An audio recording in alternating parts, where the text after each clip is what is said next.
sao chi giờ là sao chỉ bút gì cái ông chi giờ lấy rồi giờ nó Nam mô Buddhata Nam mô Dhammata Nam mô Thankata Nam mô Matapitutta Nam mô Asriyata Buddhata Thissa Libaမြတ်တရားကိုပိုင်းခြားတင်သိမြင်တော်မူသောရှင်တော်မြတ်စွာဘုရားသခင်ကိုယ်တော်မြတ်ကြီးအားနမောရည်ညွှတ်တရာစေရနာဖြင့်ဗန္ထွားမြတ်လို့လက်ဆုံးမိုး၍ရှေခိုးပါ၏အရှင်ဘုရားဓမ္မတာမေလိတံဟူလိတံနိဗ္ဗာန်ပရိယဆေပါသောတရားတော်မြတ်အားနမောယဉ်ညွတ်တရာစေရနာဖြင့်ဗန္ထွားမြတ်လို့လက်ဆုံးမိုး၍ရှေခိုးပါ၏အရှင်ဘုရားသံဃတမေနတိသောပုဂ္ဂိုလ်လေးပါဟို၌တည်သောပုဂ္ဂိုလ်လေးပါဤရှိပါသောအရိယာတန်ဃာတော်မြတ်တို့အားနမောရည်ညွတ်တရာစေရနာဖြင့်ဗန္ထွားမြတ်နိုးလက်ဆုံးမိုး၍ရှေခိုးပါ၏အရှင်ဘုရားမာတာပိတုတ္တမိဘနှစ်ပါးအားနမောရည်ညွတ်တရာစေရနာဖြင့်ဗန္ထွားမြတ်နိုးလက်ဆုံးမိုး၏ရှေခိုးပါ၏အရှင်ဘုရားအာစရိယတာဝိပဿနာဉာဏ်မျက်စိနှစ်ကွင်းအလင်းရောက်အောင်သစ္စာလေးပါးတရားတော်နှင့်ဥဒပေးတော်မူသောကျေးဇူးတော်အရှင်မိုးကုတ်ဆရာတော်ဘုရားကြီးနှင့်မုံလေဆရာတော်ဘုရားကြီးအားနမောယဉ်ညွတ်တရာစေရနာဖြင့်ဗန္ထွားပြန်လို့လက်ဆုံးမိုး၍ရှေခိုးပါ၏အရှင်ဘုရားဘုရားယရဏတရားယရဏသံဃာယရဏမိပါဆရာသမားတို့အားယောတိပြန်လို့လက်ဆုံးမွေရှေခိုးပူဇော်ပုညောမန်လျော့တော်ကြသောပူဇော်တပနာမစေရနာတရားပညာဝိရိယတို့ကြောင့်မိတို့အလိုရှိတောင်းတအပ်သောမအိုမတိမြဲနေသောနိဗ္ဗာန်တော်၎င်းဒုက္ခခသိမ့်ကြောင့်ခြင်းရာပြည့်သောနိဗ္ဗာန်တော်၎င်း1500ကိလေသာတို့ချုပ်ရာငြိမ်းရာသင်္ဃာပြည့်သောနိဗ္ဗာန်တော်၎င်းမိမိတို့ယခုအားထုတ်ဆက်ဖြစ်သောဝိပဿနာဉာဏ်သည်လင်းဉာဏ်စွာမဲ့ဉာဏ်တို့ကျေစုကြည်နိဗ္ဗာန်တော်မျက်မှောက်ပြုရနိုင်ကြသည်ဖြစ်စေကဲရှင်ဝန္တော်ရှင်ဝန္တော်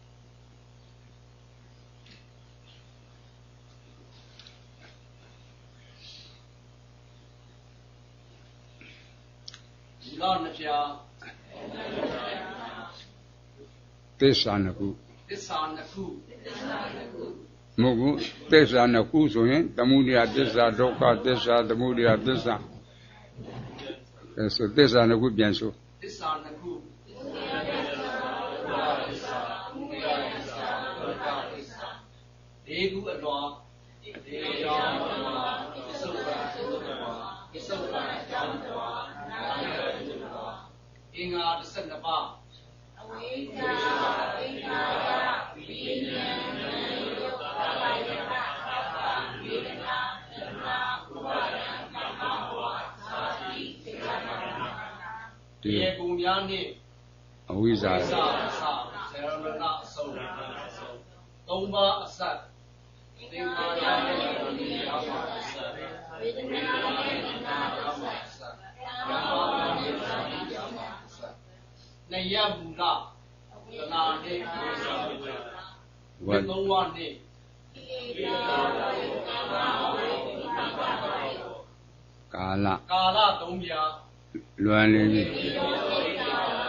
A day a young chiang about for Biama.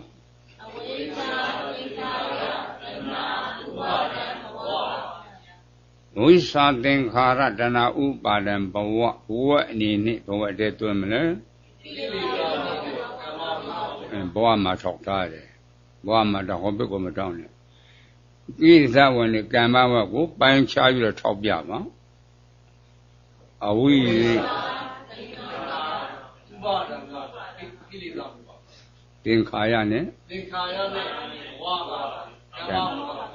Kiri done Gamma Waku, a chain in it, Beijing at the Male, a day young. Day young, a chain, Basana, Baba Corale.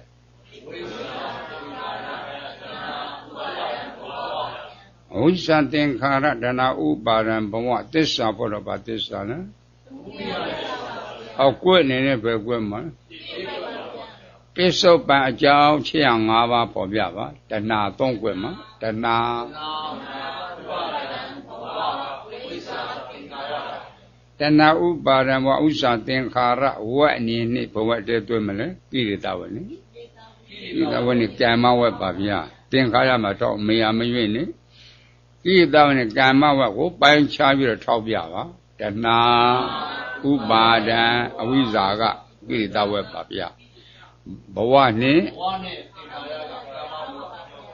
Piri down in Gamma, what a chair in it, Beijing at the Mala. It's so bad a young chair, Basana, Baba Corale. Then now Ubaran, what was that thing, Kara, this suffer about this on it? A queen in it for women.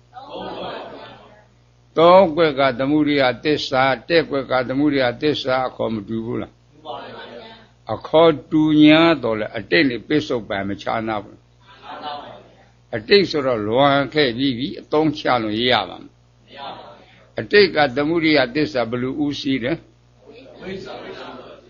A daily upon a got now. Piso by the Buddha this a blue Usi then. Bank charty Bumulobula. Piso by a Joe Chiang Ava for Java.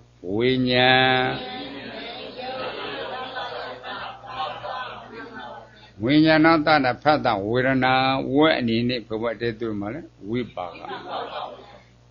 baga Westera, Baba Corale.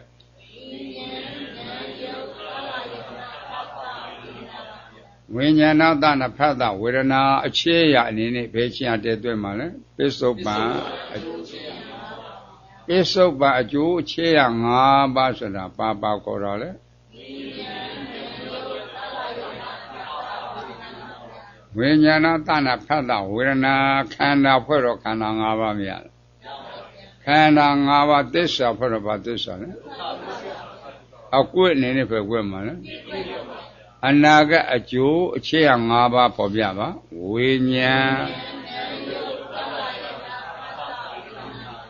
when you're not done a pattern, we're now what in it for what they do, money.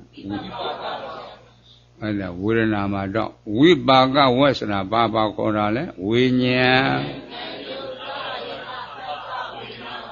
ဝိညာဏတဏဖတ်တာဝေဒနာအချင်းရအနေနဲ့ဘယ်ချင်းရတဲ့သွဲမလားအနာကအကျိုးအချင်းရ၅ပါးဆိုတာဘာခေါ်တာလဲဝိညာဏတဏဖတ်တာဝေဒနာခန္ဓာဖွဲ့တော့ခန္ဓာ၅ပါးမြတ်ခန္ဓာ၅ပါးသစ္စာဖွဲ့တော့ဘာသစ္စာလဲအကွက်အနေနဲ့ပဲကွက်မှာပရိစ္ဆသမုပ္ပန်အားဖြင့်အကွက်ဘယ်နှကွက်ရှိ၄ကွက်တကွက်နဲ့ဘယ်နှပါ၅လေးလီဤရှိတော်ကိုအလွယ်ကျင့်မှမူလနှစ်ပြားသစ္စာနှစ်ခု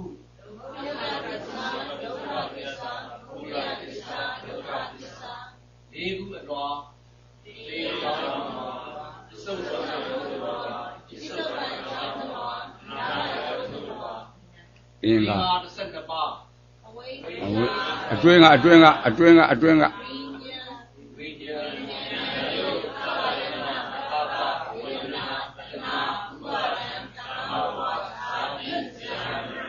ဒီကိုများနှင့်ဝိဇာစဇာမရဏသုံးပါအစသင်္ခါရနှင့်တစ်စက်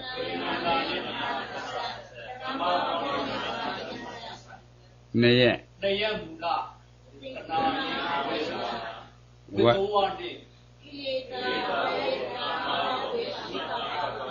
ကာလလွယ်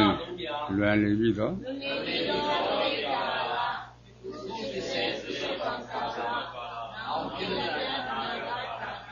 ရှင်းရတယ်တိတ်ကြောင်း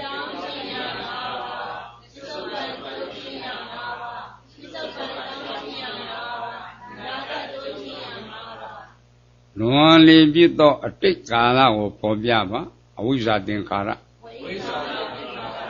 ဝိဇ္ဇာသင်္ခါရဝတ်အနေနဲ့ဘဝတည်းတွင်မလဲကိလေသာဝတ်နဲ့ကမ္မဝတ်ပါဗျာ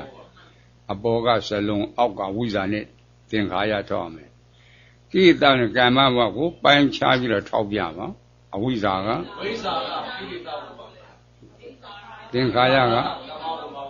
ကိလေသာနဲ့ကမ္မဝတ်ကိုကာလအနေနဲ့ဘယ်ကာလတည်းတွင်မှာလဲလွန်လေပြီးတော့တိတ်ကာလဆိုတာဘာခေါ်တာလဲဝိဇ္ဇာသင်္ခါရအလွှာအနေနဲ့ဘယ်လွှာတည်းတွင်မှာလဲတိတ်ကြောင်းတလွှာဆိုတာဘာခေါ်တာလဲဝိဇ္ဇာသင်္ခါရသစ္စာဘောတော့ဘာသစ္စာလဲအကွက်အနေနဲ့ပဲကွက်မှာယခုဖြစ်စေပိဿုပံကာလပေါ်ပြပါဝိညာဉ်တဏှာဥပါဒံယခုဖြစ်စေကိုပေါ်ပြပါဝိညာဉ်ဝိညာဏတနာဖတ်တာဝေဒနာဝတ်အနေနဲ့ဘဝတည်းတွင်မှာလဲဝိပါကဝတ်ဆိုတာဘာခေါ်တာလဲဝိညာဏတနာဖတ်တာဝေဒနာကာလအနေနဲ့ဘယ်ကာလတည်းတွင်မှာလဲယခုဖြစ်စေပိဿုပံအကျိုးကာလဆဲမှာတော့ယခုဖြစ်စေပိဿုပံအကျိုးကာလဆိုတာဘာခေါ်တာလဲဝိညာဉ်ဝိညာဏတနာဖတ်တာဝေဒနာအလွှာအနေနဲ့ဘယ်လိုတည်းတွင်မှာလဲပိဿုပံအကျိုးတလွှာဆိုတာဘာခေါ်တာလဲဝိညာဏတနာဖတ်တာဝေဒနာခန္ဓာဖွဲ့တော့ခန္ဓာ၅ပါးမြတ်ခန္ဓာ၅ပါးသစ္စာဖွဲ့တော့ဘာသစ္စာအကွက်အနေနဲ့ပဲကွက်မှာပိဿုပံကာလဆက်ပြီးပေါ်ပြပါတဏှာဥပါဒံကမ္မဘဝဝတ်အနေနဲ့ဘဝတည်းတွင်မှာလဲကိလေသာဝတ်နေကိလေသာနဲ့ကမ္မဘဝကိုပိုင်းခြားပြီးတော့ထောက်ပြပါတဏှာဥပါဒံကိလေသာနဲ့ကမ္မဝတ်ကိုကာလအနေနဲ့ဘယ်ကာလတည်းတွင်မှာလဲပိဿုပံအကြောင်းကာလပိဿုပံအကြောင်းကာလဆိုတာဘာခေါ်တာလဲ တဏှာဥပါဒကံမဘောအစွာအနေနဲ့ဘယ်လိုတဲ့တွေ့မှာလဲပစ္စုပန်အကြောင်းတလွှာဆိုတာဘာပါခေါ်တာလဲတဏှာဥပါဒကံမဘောသစ္စာဘောတော့ဘာသစ္စာလဲအကွင့်အနေနဲ့ပဲကွင့်မှာနောင်ဖြစ်လက်တဲ့အနာဂတ်ကာလပေါ်ပြပါဇာတိဇာတိဇာမရဏအဝတ်အနေနဲ့ပဝတ်တဲ့တွေ့မှာလေဇာမရဏမှာတော့ဝိပါကဝတ်ဆိုတာပါပါခေါ်တာလေဇာတိဇာမရဏကာလအနေနဲ့ဘယ်ကာလတဲ့တွေ့မှာလဲနောင်ဖြစ်လက်တဲ့အနာဂတ်ကာလဆိုတာပါပါခေါ်တာလေဇာတိဇာမရဏအလွှာအနေနဲ့ဘယ်လိုတဲ့တွေ့မှာလဲအနာဂတ်ကျိုးတလွှာဆိုတာပါပါခေါ်တာလေဇာတိဇာမရဏခန္ဓာဖွဲ့တော့ခန္ဓာ၅ပါးမြတ်ခန္ဓာ၅ပါးသစ္စာဖွဲ့တော့ဘာသစ္စာ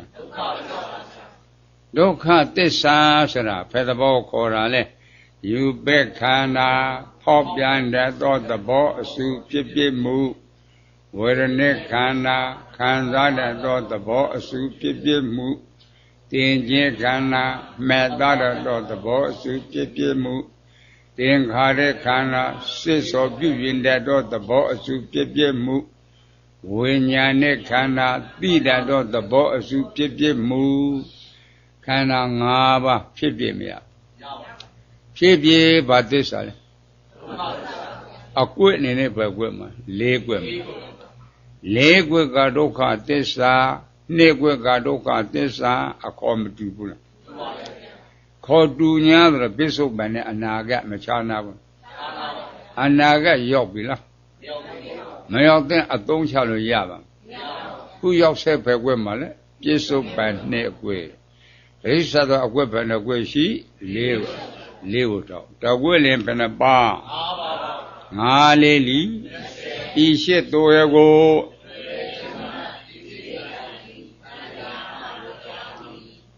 လတပြာသစ္စာနှစ်ခု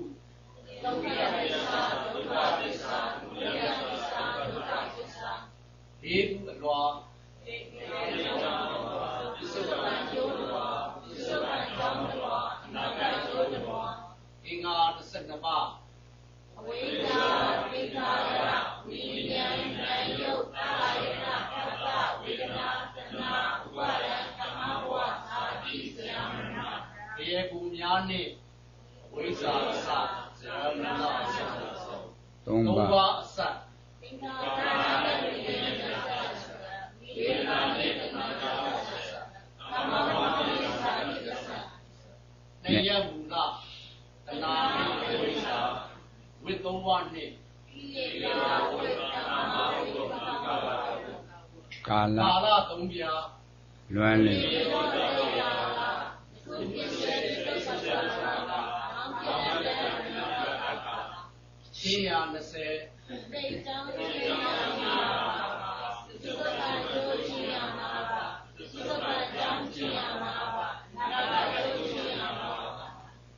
ကိလေသာဝကာမဝဝိပါကဝကိလေသာဝဘယ်နှပါလဲကာမဝဘယ်နှပါလဲဝိပါကဝဘယ်နှပါလဲကိလေသာဝသုံးပါးကိုဖော်ပြမှာအဝိဇ္ဇာတဏှာသစ္စာ၄ပါးကိုမသိတာခန္ဓာ၅ပါးကိုမသိတာအာရဏ12ပါးကိုမသိတာဓာတ်18ပါးကိုမသိတာဒိဋ္ဌသုတ်ပတ်တရားတော်ကိုမသိတာတိတဲ့တိထက်တဲ့တရားကိုမသိလို့အဝိဇ္ဇာလို့မခေါ်တာသိရင်ဝိဇ္ဇာပေါ့ဤခန္ဓာအာနဓာတ်သစ္စာတရားပေါ်မှာလူနဲ့ပြမတတ်တော်လို့နှလုံးသွင်းမှားတာကောဝိဇ္ဇာနှလုံးသွင်းမှားတာအဝိဇ္ဇာနော်ဤခန္ဓာအာနဓာတ်သစ္စာတရားကြီးကဖြည့်ပြီးတော့မပြည့်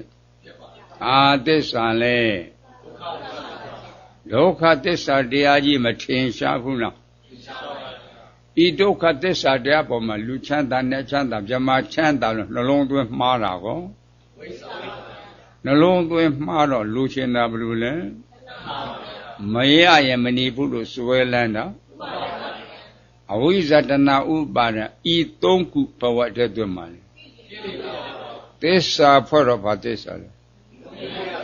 Kamawa Nabawo Povyava Tinkayani Kama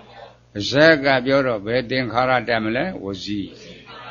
Chinel in the Bureau Bedin Karare Siga Gendro Bedin Karale Zaga Bureau Peganle Chinel in the Bureau Peganle Siga Gendro Peganle Kayagan was Yamanoga, eat Tomba for what they do, man. Did it down in a Kamawa with this about a partition. I couldn't in a woman. We baga ship bow for Yama, we nya.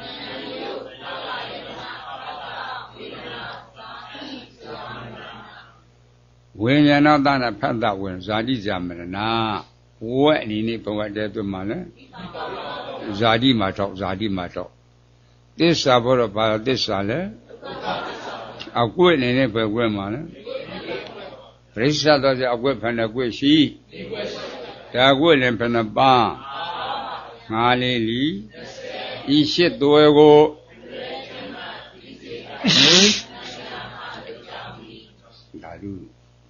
I do for you.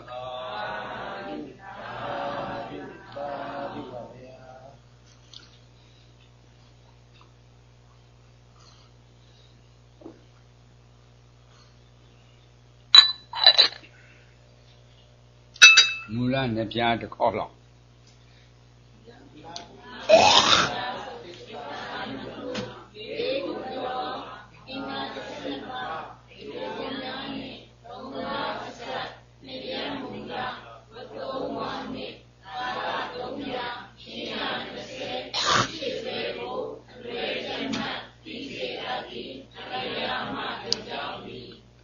Namo Tata Bhagavato Sato Dhamma Dhambuddhata Namo Tata Bhagavato Rato Dhamma Dhambuddhata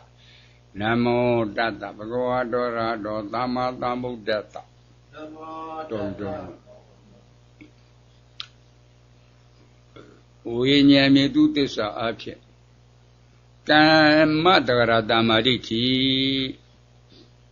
Agudokan Kudo Kandia Nabaw, Yunkia me no Mohola. Banadi Badaza Duramiria, Sombanadi Badaza, Mesadi Songo, Julian Kudola Akudo. Akudo can a chow jump, a chodiaga, Didi, a charmant night. May drinks and pick that do the gay or mobile. Chan direct the Allah Shenadia. Akudo can not sit down, no? Chelsea Magona. Anadi Badaza Duramiria song, Banadi Badaza Mesadi Songo, Xiao Jin, Akudola, Akudola. Kudokan a chiang young a judia a lubi, Neti Chokta the mobile. Say the Diala Chanda de Dia. And a Kudokan Chanda de Don. Akudokan Sierra Bo. Akudokan Kudokan Diana Bao Yogi. Bede Meumla. Negro Meumla. Wizard Meumla. A Kango Yuna, no? Kango Miung Boko Bede me Negro me maybe Bula. Wizard me Mabo. Ta Kango Yunla Mayunla. Mayun don't say on a triple river. Kamatara Damaditi Zana Damaditi Ubadana Damaditi Meka Damaditi O Damaditi yes abbiamo era tale puro no da young Canland Zanland Nyanland Canland don't set the bone ma Akudo Gani Petra Langa Maye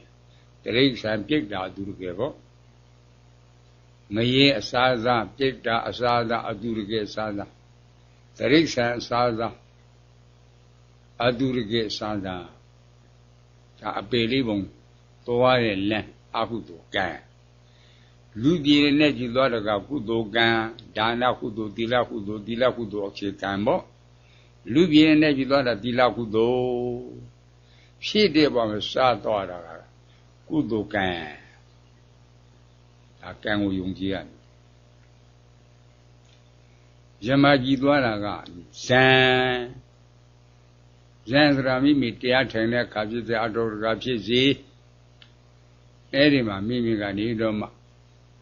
အတ္တတဖတ္တထွေတာတိဝင်တာတိထိတိတိအဲ့ဒါမိမိကနေပြီးတော့ပြညာအာယုန်လေးတော်လေးသမာဓိကောင်းပြီဆိုလိုက်ဒီကစိတ်စင်တော်သိနေတယ်အဲ့ဒါတည်းရင့်ကျင့်ရင်မြေချိုးနေတဲ့မိုးပြန်နေအဲ့ဒါစိတ်နေတဲ့ဗြဟ္မာခန္ဓာအာနိသပိသင်္ခါရအဲ့ဒါဇန်လန်းလို့ခေါ်တယ်30တုန်းကမဖြစ်ဘူးအဲ့ဒါတိစီချင်တယ်တဲ့တရားဟောညာတဲ့ကံလန်းကိုလည်းမသိဇန်လန်းလည်းမသိဉာဏ်လည်းမသိတော့ဘလို့တွေလဲအလုံးလုံးတဲ့တရားသမားချင်းသုတအကြမြင်နေရနေတဲ့အတွေ့လမ်းလျှောက်ပြီးတော့နေတယ်ဟောကြောက်ပါကဲလူအလုံးမလို့ဘူးသူစိတ်ကမှားနေပြီအလုံးမလို့ဘူးဟောစေညံသွားနေလဲလာနေတာတွားချင်းရဲ့ချင်းထင်ချင်းလျောင်းချင်းလို့မပါဘူးအလို့ဒါလေတွားချင်းရဲ့ချင်းတိုင်ချင်းလျောင်းချင်းအရိယပဋ္ဌာ၄ပါးကဲသူမှလမ်းသွားရင်းနဲ့သူအလုံးလုံးနေတာအဲ့ဒါလုတ်တယ်အောင်သူမသိတော့ဘူးပြင်မှအရိယပဋ္ဌာနဲ့စဉ်းစားရတယ်အဲ့ဒါသူတစ်ပါးအလုံးမလုပ်ဘူးလို့ပြောတယ်သူကိုယ်တိုင်ကကိုအလုံးမလုပ်တာအလုံးလုပ်တဲ့လူကသူများကိုပြောအားပါမလားမဟာဘူးအပြင်အောင်ကြည့်တာဗျာသူခန္ဓာလွတ်သွားပြီသူများအပြစ်ပြင်နေတော့တာရှားမှတရားပြောက်တော့ကိုမှရှားလို့ဟောမဟောဟောကိုယ့်ပြစ်ကိုရှားမှာရှိပညာရှိရဲ့စကားကိုစဉ်းစားလူတယောက်ကိုမင်းမှာဖယ်ပြစ်တယ်ရှိတယ်လို့အပြစ်ကိုတေးချာချာလင်းညွှန်းနဲ့ထောက်လို့ပြနေတဲ့ပုဂ္ဂိုလ်ဟာရှိုးပေးလာတာတဲ့ဖို့တိုင်နေတဲ့ကြာဆရာတော်တွေမဟုတ်ဘူးလားရှိုးပေးလာတာတဲ့ဖို့တိုင်နေမိတဲ့အပြစ်တွေရှိတော့အခုကိုယ့်အပြစ်ကိုကိုယ်မသိတော့ကာယကံနဲ့ပတ်သက်တဲ့အာဟုသို့ဝစီကံနဲ့ပတ်သက်တဲ့အာဟုသို့မနောကံနဲ့ဖြစ်တဲ့အာဟုသို့တွေမပြုပြီဘူးလားဒါကိုယ့်ပြစ်ကိုကိုယ်သိလို့လားမသိလို့မသိတာအဝိဇ္ဇာပြောတာသင်္ခါရဟောအဝိဇ္ဇာပြစ်စရာသင်္ခါရတော့လှည့်ကြတယ်ကဲအတိတ်ကိုသိသိချင်းနဲ့စဉ်းစားစေဝဲလှည့်လဲဆိုရှေးထိကြော်ကာကြီးကလွန်ခဲ့တဲ့နှစ်ပေါင်း20ကျော်အစစ်လောက်ကမဟုတ်ဆရာတော်ဘုရားကြီးတရားလေးလာလို့တရားလေးပေါက်မြောက်သွားတဲ့အခါဂဲလေးတွေစုထားတယ်တဲ့ဂဲလေးအနာဂဲလေးတွေစုထားတယ်အဲ့ဒီဂဲကနေပြီးတော့နောက်ခွက်လေးတွေပေါ်လာတယ်ခွက်နောက်ပြစ္ဆတ်တော့ပဲစေဝန်းကိုအကွက်ပေါ်တာမင်းဝင်ဥစိတ်တာဆရာတော်ဘုရားကြီးချီးကျူးလို့မကုန်ဘူးလေငါတို့မလုပ်တဲ့ဘူးကွယ်လို့ပြောတယ်ကဲမဟုတ်ဆရာတော်ထွင်လာခဏစေဝန်းဒေသနာမဟုတ်ဆရာတော်ဘုရားထွင်တော့ဘုန်းကြီးတို့လည်းဝေးပါသေးဘယ်လိုစအောင်လို့မသိသူလုပ်ပြီးတော့လွယ်တာပေါ့တကားမြင်တော့အစထွင်ဖို့လွယ်ပါမလားမင်းဝင်ဆရာတော်ဥစ္စာပြီးတဲ့သုံးပုံဆောင်တဲ့ပုဂ္ဂိုလ်တာလူပေါ်ပြစဉ်းစားဖို့နော်အဲ့လိုစိတ်ဖို့မလိုဘူးလားဒါကြောင့်ကံဖြစ်ကလည်းယုံကြည်ရမယ်ဉာဏ်ကိုအားကိုးကံဆိုတာ၅ပါးသီလကိုကျူးလွန်ရင်အကုသိုလ်ကံရှောင်ခြင်းရကုသိုလ်ကံစဉ်းစားဖို့မကောင်းဘူးစဉ်းစား၈ပါးသီလလူတဲ့နားမလဲဘူး၅ပါးသီလလည်းလူတရားမှာ၁၀လောက်များနားလည်မလားပြောတော့ပြောတတ်ကြတယ်မသိဘူး၅ပါးသီလခေါ်ထက်တာပဲရှိတယ်မသိ၈ပါးသီလလည်းဒီလိုပဲအချို့ဆရာတော်တော်တော်လေး၈ပါးသီလတိုင်ပေးတယ်သူကိုယ်တိုင်ကတပည့်တွေကိုချပေးတယ်အဲ့ဒါလိုချပေးတာလည်းမရှိဘူးလားရှိပါတယ်ရှိတယ်နော်ဘုန်းကြီးတို့ဗမာပြည်မှာအလှလုပ်တဲ့ခါစဉ်းစား ရှင်ပြုတဲ့ခါပွဲမငှားရဘူးလားပွဲမပါအငင်းတော့တော့ဗလာတီးမငှားဘူးလားငှားတယ်နော်ဥပုဒ္ဒဆောင်နေရှိပါတိလားမသိအဲ့ဒီရှိပါတိလားတဲ့မှာနေသဂိတဝါတိတဝုတုကဒတနာဝေရာမဏိသိက္ခာမဏသမာဓိယာမိပါမပါကချင်းတိမှုကြီးအပြည့်တယ်ဗျာကဲအဲ့ဒါလို့ရှင်ပြီးတော့ကဆင်းလေအကရထဲတာကုသိုလ်လားအကုသိုလ်လားဒါတိလို့လားမတိလို့လားတို့လို့ဗဇက်ကတော့ဆုံးနေတာဗျာသူကလေနေသဂိတဝါတိတဝုတုကဒတနာဝေရာမဏိသိက္ခာမဏသမာဓိယာမိဆိုဘူးလားဆိုပါတယ်ပြောတော့ပြောတဲ့သိရလားသိဘူးမသိတာအဝိဇ္ဇာဇက်ဒီဆင်းလေထဲတာကသင်္ခါရအဝိဇ္ဇာပြည့်စရာသင်္ခါရဟောဒီငါတို့လုံးရင်အာဟုတုဖြစ်တယ်လို့မသိတာအဝိဇ္ဇာပြုလို့တာသင်္ခါရအဝိဇ္ဇာပြည့်စရာသင်္ခါရသင်္ခါရပြည့်စရာဝိညာဉ်နဲ့နှစ်ကိုကြည့်ဝိညာဉ်နဲ့ဥဒ္ဒနာပတ္တဝေဒနာခန္ဓာရပြီခန္ဓာရတဲ့ပုဂ္ဂိုလ်ချမ်းသာတယ်လားရှင်းတယ်လားရှင်းပါဘူးပိဋကံကုံလို့ရှင်းတယ်အလို့လို့ရတာဟဲ့ပိဋကံလည်းကုံသေးတယ်ရှင်းတယ်လည်းရတယ်ပိဋကံကုံချမ်းသာတာရမှာမိုးဆရာတော်ဖျားကြဘယ်လိုဥမာပေးလဲတဲ့ရာဇဝမှုဖြစ်ပြီးတော့မှထောင်ကြမယ်ပုဂ္ဂိုလ်ဒီထောင်မကြောက်လို့ငွေလက်ထိုးရတယ်တဲ့ငွေထိုးရတယ်တဲ့အဲဒီလိုငွေထိုးလိုက်ထောင်မကြသေးခြင်းလို့ထောင်ကလွတ်ခြင်းလို့ထိုးတာမဟုတ်လားဒါငွေထိုးထောင်ကလွတ်မှာပေါ့စဉ်းစားဖို့မကောင်းလားထောင်ကြလည်းမလွတ်ငွေထိုးလည်းမလွတ်ဆိုတော့နာတော့တာပေါ့မနာဘူးလားထောင်ကြလည်းမလွတ်ငွေထိုးလည်းမလွတ်စဉ်းစားနော်ကဲပုံညာပြီးသင်္ခါရဒါနကုသိုလ်မလုပ်ဘူးလားပုံညာပြီးသင်္ခါရဒါနကုလုပ်တယ်ဒါနဆိုတော့ချမ်းသာတာကွယ်အဲ့ဒီတော့ရှင်းတာလေမျိုးဖို့မကောင်းလားသင်္ခါရပါနေတာကြာသင်္ခါရပါနေလို့ရှင်းတာ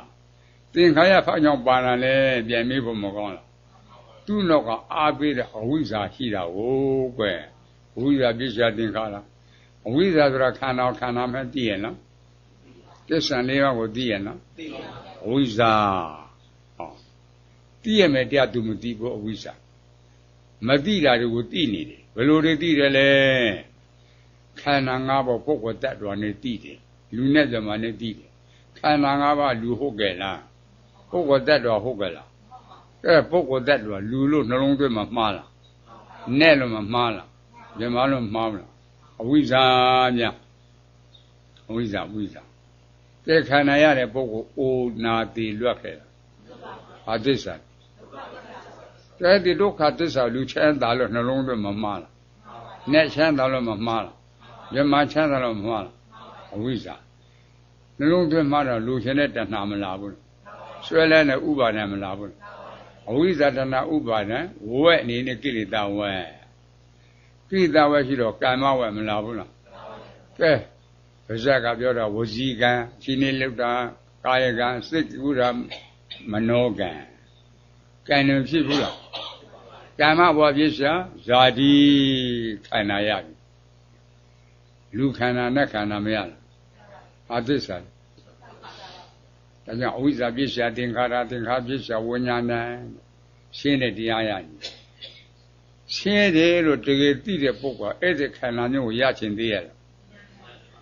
မရချင်ဘူးဆိုတာဝိဇ္ဇာကွာဗာမက်ကလို့ခေါ်တယ်ရှင်းတယ်လို့သိကြတဲ့ကလူချမ်းသာနဲ့ချမ်းသာပြမချမ်းနှလုံးသွင်းမှအဝိဇ္ဇာမချုပ်ဘူးလားအဝိဇ္ဇာချုပ်ရင်သင်္ခါရလာအောင်မလားသင်္ခါရမလာရင်တော့ခန္ဓာလာပါ့ခန္ဓာမရှိတာနိဗ္ဗာန်ခန္ဓာရှိတာဒုက္ခခန္ဓာမရှိတာနိဗ္ဗာန်ခန္ဓာရှိလို့ဩဝနာတရားအဲ့ဒါသိဖို့လိုတယ်အဲ့လိုစဉ်းစားဒါကြောင့်မလို့ခြောင်ကလွက်ခြင်းလို့လက်ထိုးတယ်ဆိုတာရှင်းတဲ့တရားလို့သိပြီအဲ့ဒီရှင်းတဲ့တရားကလွက်ခြင်းလို့ခန္ဓာကိုမလိုခြင်းလို့ခန္ဓာကကြွက်ခြင်းလို့လှူတာစာကဝိဝတ္တဒါနခန္ဓာလိုခြင်းလို့လှူတာဝိဝတ္တဒါနရှင်းတော့သိတာမလိုခြင်းဘူးအဲ့တော့ခန္ဓာလွက်ခြင်းလှူတာဝိဝတ္တဒါန ဒါဝိဇ္ဇာဉာဏ်လို့မခေါ်ဘူးလားကဲအဲ့တော့ကမင်းကြံပုံညာမရဘူးလားအဲ့ဒါလွင်ချစ်အဲ့ဒါသိအောင်လို့ဘုရားရှေဝံဒေသနာနဲ့ပြရတာအဲ့ဒါဒိဋ္ဌိသိသိချင်းနဲ့စဉ်းစားနော်တရားကြောက်တော့ကိုမှရှာတယ်တုဒ္ဒဝအရိယာတာဝကောတုဒ္ဒအကြာနေရှိအရိယာဖြစ်တယ်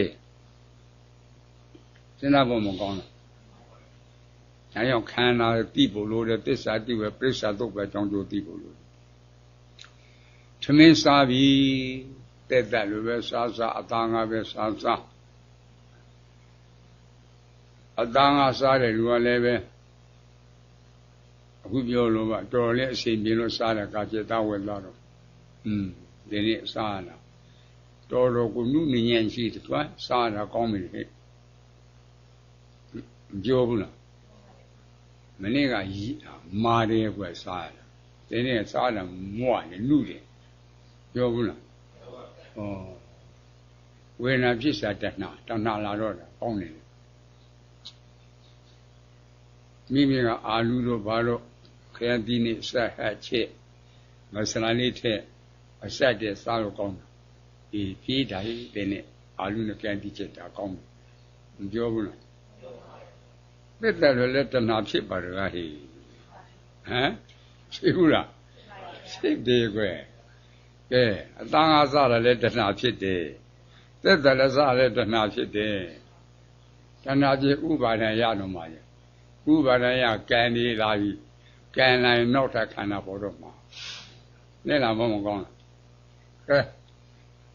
ငါတို့ဆရာတော်သမတော်တွေအတွက်ဘုန်းကြီးကအတန်အားကျက်တယ်ကွယ်ပြောရဘူးလားငါတို့ဘုန်းကြီးကတက်တက်လည်းစားတာကွယ်ဈေးဝယ်တော့မရှိဘူးဈေးပိတ်နေပြီဈေးပုတ်တော့ရာလုတ်တဲ့ရှည်သွားတော့အာလူကဘလောက်လုတ်ဆိုင်ပေါ်ပြီးတော့ကဘလောက်ပန်မုံလာကဘလောက်ဆလကဘလောက်ကျက်သွန်းကဘလောက်မဝယ်ဘူးလားမရပါဘူးခင်းတဲ့ဘူးဒီခန်းတည်းနှုတ်ပြူတော့ကောက်ပြီးတော့ပေးတယ်ဒါရှားတော့တာနော်ဟောကတယောက်ကအတန်းငါးစားတော့ဈေးပိတ်တော့ကကြစ်မွေးတဲ့အိမ်ကိုမွေးတယ်သွားတော့လုတ်ဆိုင်ဝေးငါးပိတ်တော့လို့ကျင်တယ်မပြောဘူးလားပြောတယ်ငါးပိတ်တန်တော့နေအောင်ခရငါးပိတ်တန်တော့မတက်ရင်သေးဘူး10လောက်ပြီးမှရမယ်အဖော်သွားညှိရတာဝယ်မဲ့လူတွေသွားညှိတာငါဘလောက်မသူကဘလောက်မပြောဘူးလားအဲ့ဒါကရတော့တယ်တွေ့တော့တာကဲတက်ဘာနာတိပါဒကမထဲဘူးလားအသားစားတယ်လို့တွေ့တော့ဘာနာတိပါဒကထဲသွားပြီ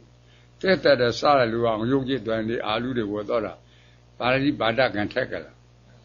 တဲ့နေရာကြတော့မချာနာဘူးလားစားလို့ကောင်းတဲ့တဏှာတော့တူတယ်နော်တဲ့နေရာကြတော့ချာနာတယ်ကဲတိတိဥလံကိုသွားဝယ်တဲ့လူကဘာနာတိပါဒကမထဲဘူးသူ့တွင်လက်သက်တော်တွေတည်တယ်လို့ရှိသေးရရှိဘူးဗျာမြတ်စွာဘုရားရှိစဉ်ကဒီဝတ္တကနေပြီးတော့လောင်းတော်ဘုရားအာလုံးရန်တော်နဲ့ပတ်တည်ပြီးတော့မှတက်တက်လို့စိုင်းကောင်းပါလေလို့လျှောက်တယ်ကြားတယ်မြတ်စွာဘုရားအခွင့်မပြုဘူးသူတို့စားတဲ့လို့စားပါလိမ့်မယ်ကြားလားတို့စားဖို့အခွင့်ပြုတယ်ဗောသူတို့မလာဘူးလားစားဖို့ခွင့်ပြုတယ်ပြစားဖို့ခွင့်ပြုတယ်ထားလိုက်ပါဏာတိပါဒဝေရာမဏိသိက္ခာပဒံသမာဓိဟာမိဒါတဲ့မှလားရှောင်းမှာဒါတော့ဖျားခွင့်မပြုဘူးကောကွယ်ဟမ်ခွင့်ပြုရလားမတက်နေတဲ့ရှောင်းရတယ်ခွင့်ပြုဘူးကဲဟောစားဖို့ခွင့်ပြုတယ်တော့ဒါကမတက်ဘူးရှောင်းရမယ်လေစဉ်းစားဖို့မကောင်းလားအဲ့ဒါအဲ့ကြောင့်လေဒီစာပြရေးတဲ့ကောဏတူတာဒီပတိကျဲအဲ့ဒီကျဲမှာရန်လူတွေကတော့တကားကြီးကတ်လို့အာဘတ်မသိမှာဘူးတဲ့အာဘတ်မသိဘူးတို့တဲ့သူတော်ကောင်းလက်ခဏနဲ့မကတ်ညီတဲ့မြတ်စဉ်းစားဖို့မကောင်းလားတော်တော်ဒီတည်တယ်ဆိုတာကံကုန်းတော့တည်ရမှာပေါ့အလိုလိုနေမကောင်းလို့တည်တာနဲ့တက်လို့တည်တာတူရမလားတူပါဘူးဒါမှမဟုတ်ရှင်းတော်သာသနာပြုဥက္ကမတာရကမမကြီးမှာစားရတယ်ပေါ်တယ်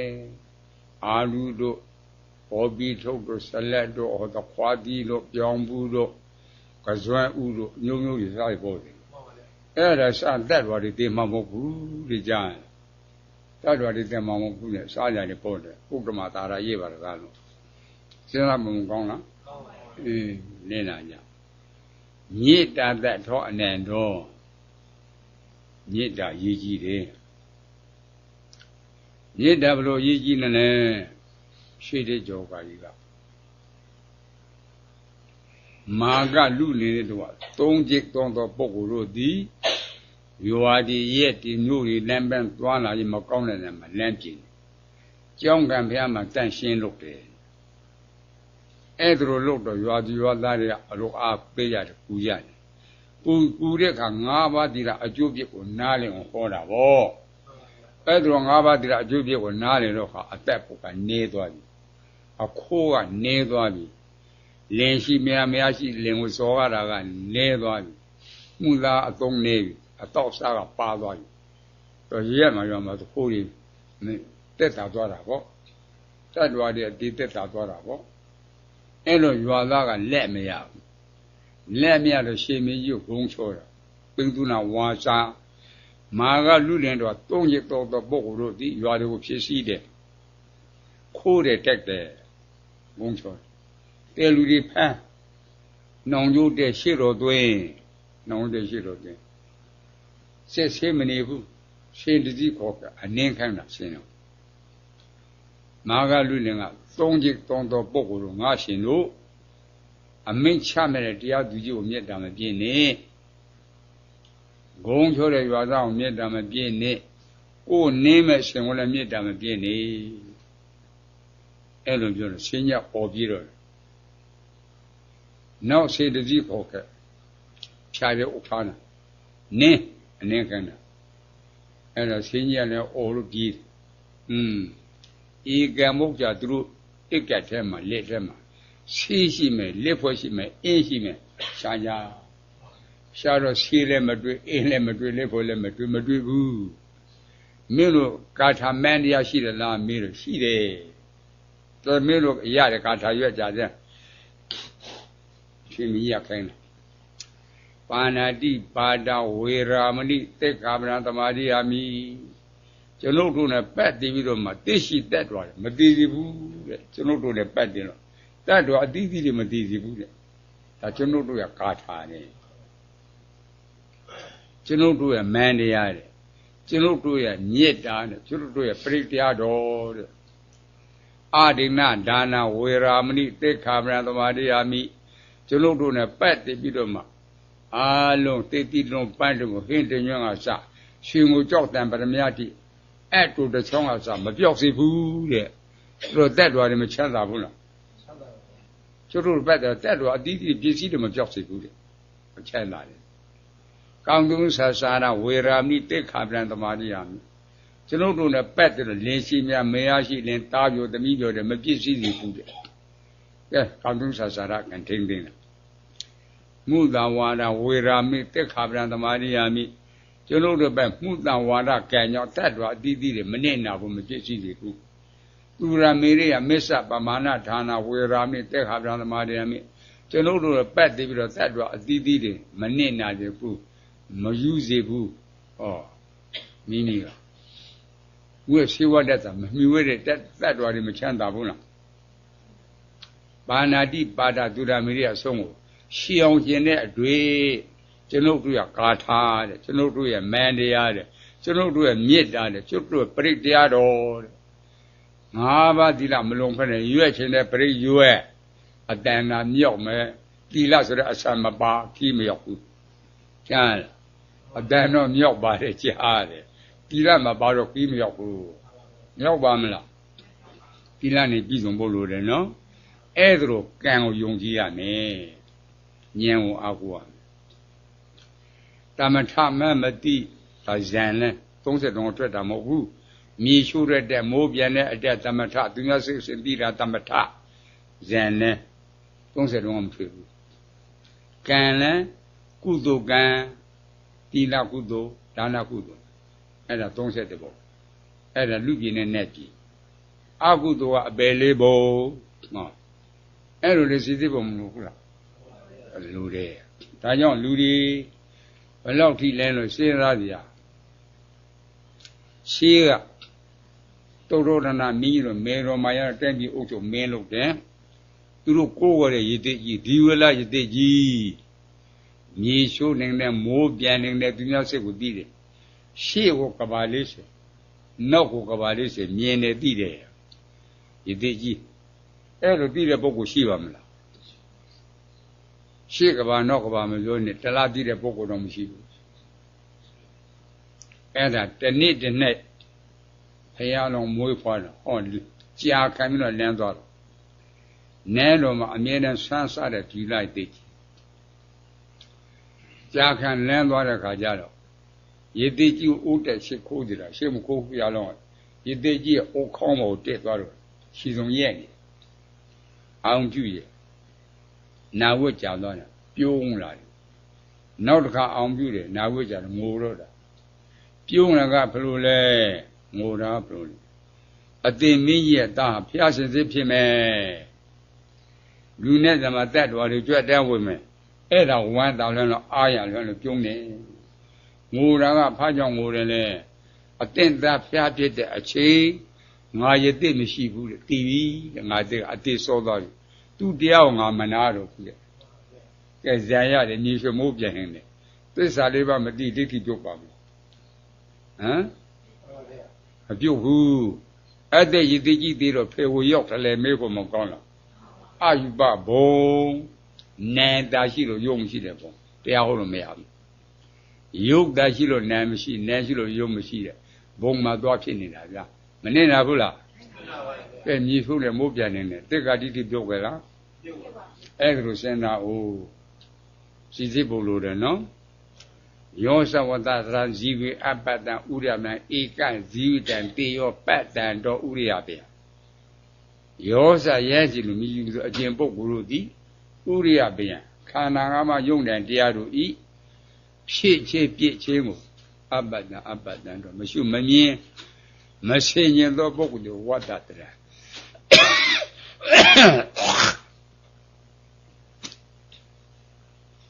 အတိတ်တရားကာလဘယ်လိုအတိတ်ရှိကြနတ်တရောမမြဲဥရိယပြန်ခန္ဓာမယုံတဲ့တရားတွေဖြည့်ချင်းပြည့်ချင်းပတ်တန်တော့ရှိမြင်သောပုဂ္ဂိုလ်သည်ဧကဟံတရစ်တနာတပိသဇီဝအတိတ်ရှိကြတရောမြက်တယ်လို့မဟုတ်ဘူးလားကဲတဏှာပဲတိတိတမိနေပဲတိတိမြက်တယ်ကြာအတိတ်တရားနေတော့တက်ခါတိတိမပြုံမြက်ပါမလားမြက်ဘူးအဲ့တော့ငါအလုတ်လုတ်တာဖေအလုတ်တည်လေဇန်လန်းလားကံလန်းလားညံလန်းလားရှင်းသားတယ်ညဲဆိုတဲ့ခန္ဓာတိတာသစ္စာတိတာပြိဿသုတ်ပတိတာအဲ့ဒါကိုနားမနေလို့ခက်တာဗောခြီရီလစ်တဲ့တာယုတ်တော့သမှုတွေယုတ်တယ်ပြင်းညက်ယုတ်တယ်ဝိပဿနာမထည့်ဘူးစဉ်းစားတက်ကာယဆိုတာခန္ဓာ၅ပါးတက်ကာလို့ဟောတာဝိရကသုံးပုံချုပ်ကြည့်ခန္ဓာ၅ပါးအဲ့ဒီခန္ဓာ၅ပါးချုပ်လေနိုင်နေယုတ်ပေါ်မှာရှားကြည့်နာပေါ်မှာရှားကြည့်ဦးထင်းနဲ့လူနဲ့တတ်တော်ဆိုတာသမုတ်ယုံခေါ်ယုံတကယ်ရှိတာမဟုတ်ဘူးအဲ့ဒါမရှိတာကိုရှိတယ်လို့ယူတာကိုတက်ကာယဒိဋ္ဌိလို့ခေါ်တယ်ခန္ဓာပေါ်မှာနှလုံးသွင်းမှားသွားတာခန္ဓာ၅ပါးကိုပုဂ္ဂိုလ်တတ်တော်နဲ့နှလုံးသွင်းမှားတယ်လူနဲ့ဓမ္မတတ်တော်နှလုံးသွင်းမှားတယ်အဝိဇ္ဇာနှလုံးသွင်းမှားသွားတယ်ခန္ဓာရတဲ့ပုဂ္ဂိုလ်နာတည်လွတ်ပါမယ်ဘာသစ္စာလဲဒုက္ခသစ္စာတရားကြီးပေါ်မှာလူချမ်းသာနဲ့ချမ်းသာဓမ္မတတ်နှလုံးသွင်းမှားတာအဝိဇ္ဇာရှင်းတဲ့တရားကိုလူချမ်းသာလို့မှားတယ်နဲ့ချမ်းသာမှားတယ်ဓမ္မချမ်းသာလို့မှားတယ်ဒါအဝိဇ္ဇာရှင်းတဲ့တရားလို့သိတာဝိဇ္ဇာများဝိဇ္ဇာကတညာလုံးမှောင်တဲ့အမှောင်နန်းနဲ့လင်းတဲ့ကနေထွက်တဲ့ကအမှောင်နဲ့ပြောက်ဘူးလားပြောက်ပါဘူးအမှောင်ပြောက်တာရှိတာတည်းမမြင်ရဘူးလားမြင်ရပါဘူးမှောင်နေမြင်ရမှာမမြင်ရပါဘူးမှအလင်းရောင်ပေါ်တော့အမှောင်ပြောက်တယ်အခုလည်းခန္ဓာတွေ့တဲ့ကအလင်းရောင်ပေါ်တာအနိစ္စဒုက္ခအနတ္တသိတာအလင်းရောင်ပေါ်တာခန္ဓာ၅ပါးသိတာအလင်းရောင်ဒုက္ခသစ္စာပိုင်းခြားသိတာအလင်းရောင်ပေါ်တော့အမှောင်ပြောက်တယ်လူတွေ့တာလားခန္ဓာ၅ပါးနဲ့တွေ့တာလားခန္ဓာ၅ပါးယမတွေ့တာလားခန္ဓာ၅ပါးအဲ့ဒါစာခန္ဓာရှိသေးတယ်တဘာဝခန္ဓာသိဖို့လို့စာခန္ဓာနဲ့တော့ဒီမပြုတ် ဒါကြောင့်မောဆန္ဒပြမင်းတို့စာပရိစ္ဆာတုပ္ပခန္ဓာပရိစ္ဆာတုပ္ပခန္ဓာပရိစ္ဆာတုပ္ပတိမှာသိခါတိတိပုတ်တယ်လို့မောဘူးလားဟုတ်ပါဗျာကဲဘယ်လိုချရမလဲစာခန္ဓာနဲ့ချင်းကုန်နေရတာလက်တွေ့သမီးလေးထင်လို့သားလေးထင်လို့ပွေပြီးတော့ပါးကိုနမ်းကြည့်လိုက်ရှုပ်ကြည့်လိုက်ငါသမီးလေးမှု့တယ်ငါသားလေးမှု့တယ်အခါလေးပေါ့မပြောကြဘူးလားရှင်းကြည့်တော့ကသမီးလားအနံ့သမီးတွေ့တယ်လားအနံ့တွေ့တယ်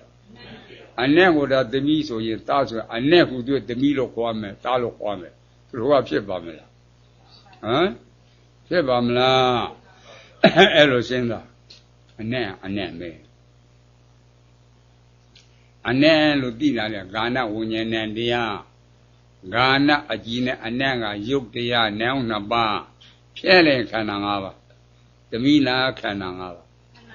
တာလားခန္ဓာ၅ပါးကဲအဲ့ဒါခန္ဓာမှာတရားပြောက်တော့ကိုမရှာတရားတွေ့တယ်မဟုတ်ဘူးနော်ကဲစိတ်ကထင်တာကသမီးသားနန်းကြီးသမီးလားအနံ့တာလားအနံ့လို့နံသိတာဂါနဝိညာဉ်တဝိညာဉ်တဲ့နံသိလို့ဖြစ်ကြတာမဖြစ်သူနဲ့သာဇာတဖြစ်တဲ့ဝေဒနာတင်ညာစေရနာမပါလားအနံ့လို့ခံစားတာလူလားဝေဒနာနဲ့လားဝေဒနာဇမလားဝေဒနာအနံ့လို့မှတ်တာလူနဲ့ဇမလားတင်ညာခံစားတယ်စစ်စောတာမှတ်တယ်စစ်စောတာလူနဲ့ဇမလားရှိတယ်ဝေဒနာတင်ညာစေရနာသုံးခုပေါင်းတော့နာမခန္ဓာ၄ပါးမပြီးဘူးလားဤ၄ပါးပြည့်စုံမှနံသိသိဖြစ်တာဗျလူနဲ့ဇမလားနာမခန္ဓာ၄ပါးဟောကာယအကြည်ကလူနဲ့ဇမဟုတ်ပဲလားအနံ့ကလူနဲ့ဇမဟုတ်ပဲခန္ဓာဖွဲ့ကြလို့ယူပခန္ဓာမရလားနာမခန္ဓာ၄ပါးနဲ့ယူပခန္ဓာပေါင်းဒါကိုမှတရားပြောက်တော့ကိုမှရှာတရားတွေ့တယ်မဟုတ်လားခုတရားထိုင်တာဧည့်သည်နေရာရောက်အောင်ထိုင်ရမှာခန္ဓာတိတာသူတို့ဆိုတော့ကတွေ့တာကခန္ဓာ၅ပါးထင်တာကသာထင်တာကသမီးထင်တာကလူထင်တာကနဲ့ထင်တာကမြမတွေ့တာခန္ဓာ၅ပါးကဲတွေ့တာနဲ့မတွေ့တာဘုရားကအမှန်ယူမလဲတွေ့တာအမှန်ယူလူလို့ဆွဲကြလူသိရလားနဲ့လို့ဆွဲကြလူသိရလားယမလို့ဆွဲကြလူသိရလားလူကူစဉ်းစားအမှန်သိတော့မှားပြောက်တယ်လို့မဟုတ်ဘူးလားအဲ့ဒါအမှန်သိမှအမှားပြောက်တာဗျာစဉ်းစားဖို့နော်စဉ်းစားတာအလို့တလို့ခေါ်တယ်ဒါကြောင့်တက်ကရာတိတိတက်ကရာဆိုခန္ဓာ၅ပါးတက်ကရာလို့ခေါ်တာအမှန်သိတော့အမှားပြောက်တယ်ဗျာအဲ့ဒါလွင်ချစ်တယ်အဲ့ဒါကိုစီစစ်ဖို့လိုတယ်ဘယ်မှာဖြစ်တာလဲတော့နှောက်ခေါင်းမှာဖြစ်တာညှိစီမှာဖြစ်တာ6ဓာတ်မှာဖြစ်တယ်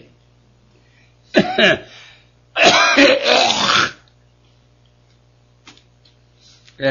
မိမိစားကြစို့ထမင်းစိတ်တဲ့ညံတဲ့ကဒါတက်သွားလဲချက်တာအာလူတို့ခရန်တီတို့ကော်ပီတို့ဒီဘာတွေနဲ့စုံလို့ပေါ့တစ်ဖက်ကလည်းဟိုမှာစေတဝတ္တကဲငါးကြီးကျော်စားကြည့်လိုက်ငါးကြီးကျော်တွေ့မလားစိတ်လားတွေ့မလားစိတ်လားတွေ့တယ်နော်စားတော့ကငါးကြီးကျော်ကဲတွေ့တာကစိတ်နဲ့ရတာပဲတွေ့စိတ်နဲ့ရတာကိုမျက်စိနဲ့ကြည့်မြင်ရမှာလင်းနဲ့ကန်ဆန်းကြည့်ကတွေ့ပါနားထောင်ကြည့်ငါတွေ့ပါလျှာနဲ့ပက်တော့မသိနိုင်ဘူးလားဟောစားကြည့်တော့စိတ်နဲ့လို့သိတာလေဇုံအောင်ဝဉာဏ်မရဘူးလား तू ကနန္တရားနော်ကဲစားတိစေလို့မဟုတ်ဘူးလားတဝေရင်ထဲစားတိလို့ဖြစ်ကြလားမဖြစ်ရင် तू နဲ့သာဇာတဖြစ်တဲ့ဝေဒနာတင်ညာစေရနာမပါစိတ်နဲ့လို့ခံစားတာလူလားဝေဒနာနဲ့လားဝေဒနာမြမလားဝေဒနာစိတ်နဲ့လို့မှတ်တာသူတွေငါတွေလားတင်ညာခံစားနေစစ်ဆိုတာမှတ်စစ်ဆိုတာသူငါလားရှိတယ်ဝေဒနာတင်ညာစေရနာသုံးခုပေါင်းတော့နာမခန္ဓာ၄ပါးမကြည့်လား ဤလေးပါးပြည့်စုံမှစာတိတွေဖြစ်တာ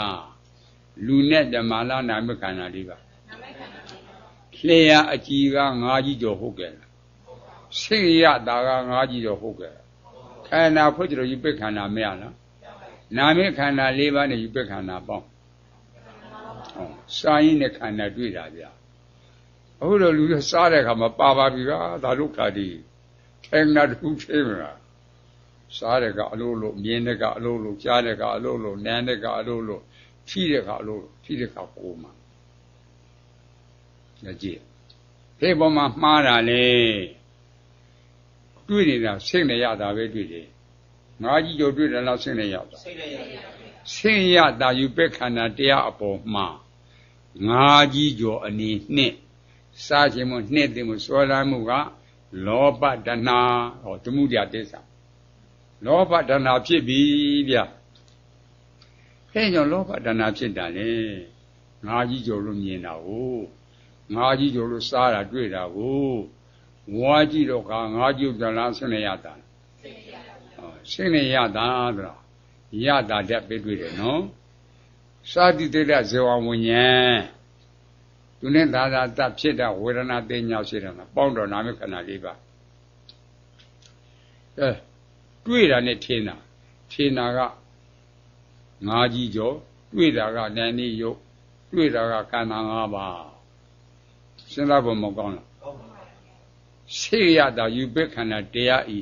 ဖြစ်ချင်းပြစ်ချင်းကဘာသစ္စာလဲဒုက္ခသစ္စာဒုက္ခသစ္စာလို့ပိုက်ခြားသိတာကတာမာတိတိမေဃသစ္စာသမုဒယသစ္စာသိတာနဲ့နောက်ခန္ဓာမလားလားနိရောဓသစ္စာဟောသစ္စာ၄ပါးတစုံမေဃနိရောဓသမုဒယဒုက္ခသစ္စာ၄ပါးတစုံရပြီစားရင်းနဲ့ခုစားလို့သူတို့လုပ်တဲ့လူရှိရလား6တော့ရလို့မဟုတ်ဘူးလားမျက်စိကမြင်တဲ့ကမျက်စိမှာလို့ကြားတဲ့ကနားမှာလို့နားတဲ့ကနှာခေါင်းမှာလို့စားတဲ့ကလျှာမှာလို့ထိတဲ့ကကိုယ်မှာလို့ပြင်စတော့တာငါဒါနာတော့ဆွဲလန်းဆရာတော်ဖျားက5ပေါက်မှားလို့5ပါးမှောက်တယ်လို့ဟောမဟုတ်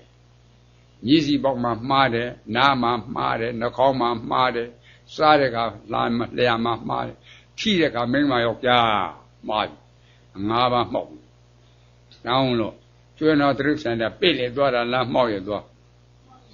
ဒါကြောင့်5ပါးမှောက်တာဗျ5ပေါက်မှာမှားတာဗျကဲမှန်တာတွေဟောနေတာအမှန်ဟောတာတရားအဲ့ဒါတရားမှန်ဟောနေတဲ့ပုဂ္ဂိုလ်ရှာကြည့်မှန်ဟောတဲ့ပုဂ္ဂိုလ်ရှာပါတကားစာခန္ဓာတွေညားနေကွယ်ခန္ဓာကက်ပြီးတော့တိဖို့လို့လေ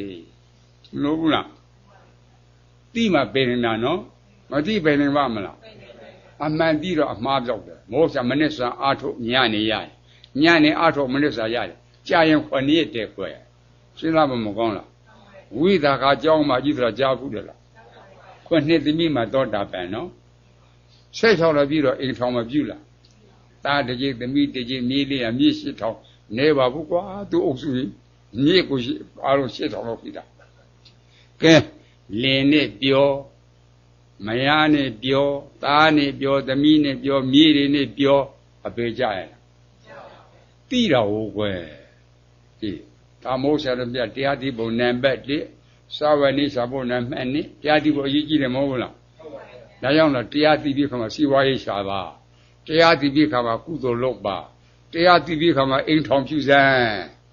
ကဲပြောနေတာဝိတာခာလားဝေဒနာကောင်းတယ်လို့ခံစားတာဝိတာခာလားဝေဒနာကောင်းတယ်လို့ตาရနှစ်သိနေတာဝိတာခာလားတဏှာတဏှာပဲနေပြီလားမပဲနေဘူးဗျာဒါအိမ်တော်ပြုတာကဲဝိတာခာမပါဘူးဗျာအခုလူတွေကငါပြောတာပေါ့ငါစားတာငါကောင်းတာပေါ့သူတို့မလားဘူးလားငါပါရဲ့အရာရရှုပ်တွေ့သွားလေရဒုက္ခပေးတဲ့ဧည့်သည်ရဲ့ခွေးဧည့်သည်ကခွေးပါရဲ့အင်္ဂလိပ်ကိုမရတော့တာလေပြီးသွားတဲ့အခါသူပြမယ်ဧည့်လို့ရတယ်အင်္ဂလိပ်မရဘူးဒီတိခွေးရဲ့ကြောက်စရာကောင်းတာဗျအဲ့တော့စစ်စစ်ပေါ်မကောင်းလားတိမှပဲနေတာကဲနာရီကစီးသွားပြီကွယ်ဟာလားတရားနာတဲ့ခါတော့နာတော့ညောင်းတော့မှဟိဟမ်အချင်းကစီးပြီကဲစာစေခန္ဓာကဖြစ်ပြီးဗာသစ္စာဒုက္ခသစ္စာ တိတာကမေကသစ္စာတိတာကသမုဒယသစ္စာနောက်ခန္ဓာမလားလားနိရောဓသစ္စာပရိစ္ဆာသောအကွက်ဖဏကွက်ရှိတကွက်နဲ့ဖဏပါငါလေးလီဤရှိသွဲကို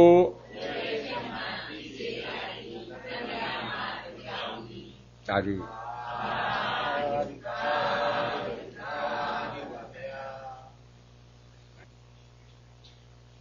ကျေကမဲ့ပြင်လို့ညောင်းတဲ့နာအကြီးအဲ့ဒါကြီးပါဒါတရားနာမှုရှိသေးတာဟိုတိရတိကြောက်စင်မှာနေလူစားလို့လည်းတရားဟောကလာညိပြီးတော့ရောင်းစားတာညိရောင်းစားအဲ့ဒီကလာဒီနေ့ကိုကောင်းပါလေခါကြီးထမ်းနေသူအင်မန်ဝါရရှိတာလားရောင်းစားတာပြီးတော့ညိပြီးတော့ရောင်းစားရတယ်တဲ့တရစ်ကိုဖလောက်ရတယ်လေတရစ်မှာနာမှုရတယ်တဲ့နာမှုငါမှုပေါ့ကွာအခုကဲတော့အပြား90ပေါ်တာပေါ့ရှားအဲ့ဒါနဲ့ဒီစားကြောက်ကဲခမင်းလေးကျွေးမယ်တရားနာတစ်ချက်ပေးမယ်တဏှာကြီးနာတစ်ချက်ပေးမယ်ခမင်းကျွေးမယ်ညမနဲ့ဝမ်းသာတာပေါ့ကလားတရားနာတော့နာဝဲလောက်ကြတော့ခါရဲဦးနဲ့ကျုပ်တစ်ချက်ဖို့မနာနိုင်ဘူးတဲ့ငောင်းမှုပဲနာမယ်ဘာဖြစ်တဲ့တော့ခါနာပူတဲ့နာပူတဲ့ကြားတာနာပူတဲ့ထဲရတာခါနာတယ်တဲ့နာလဲပူတယ်ခါလဲနာတယ်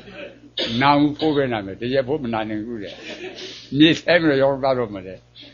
အဲ့ဒါလိုရှိသေးလားဟဲ့ကြားလား